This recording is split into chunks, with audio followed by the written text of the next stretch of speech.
2,000 years ago, the island of Sri Lanka was a land of fractured glory. In the lush, southern kingdom of Ruhuna, King Kavantisa reigned over a period of quiet prosperity.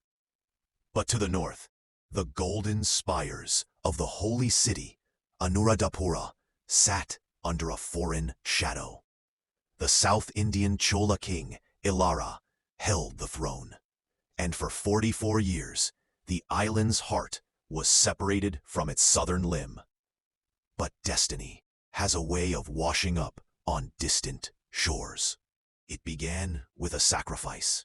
Princess Devi, cast into the churning ocean by her own father to appease the spirits of a great tsunami, was carried by the tides to the feet of King Kavantisa. She became Queen Viharamaha Devi.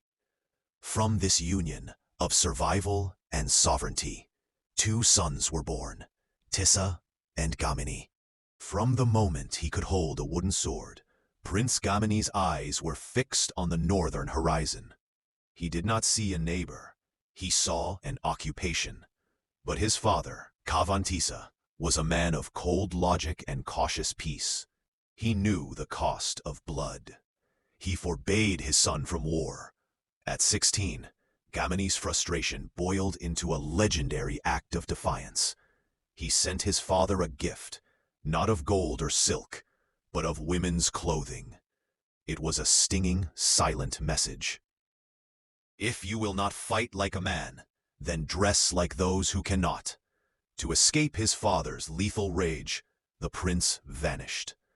He traded his royal silks for the mud of the rice paddies, living as a simple farmer's helper in the village of Kotmale.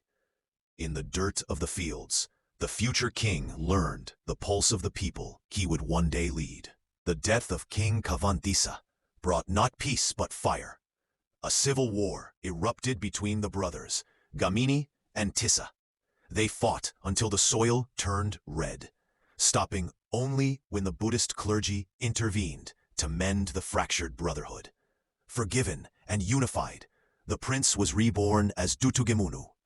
He did not just build an army, he forged a legend.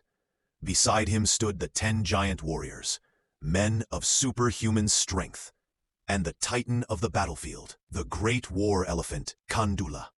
The march to the north had begun. Fort after fort fell to the southern tide, until finally, the gates of Anuradhapura loomed. The air was thick with the scent of incense and iron. To spare his people further slaughter, Dutugemunu issued the ultimate challenge, a duel of kings. Imagine the sight. 2 monarchs, 2 ancient giants, mounted upon the backs of massive war elephants. The ground shook as Kandula charged. In a clash of ivory and steel that would echo through 2 millennia, Dutugemunu struck. King Ilara fell. The 44-year occupation ended in the dust of the arena. Dutugemunu did not just capture a city. He fulfilled a vision. He united the island under a single banner, restoring the soul of a nation. He remains more than a name in a chronicle. He is the hero king, a symbol of bravery and devotion, whose shadow still stretches across the history of Sri Lanka.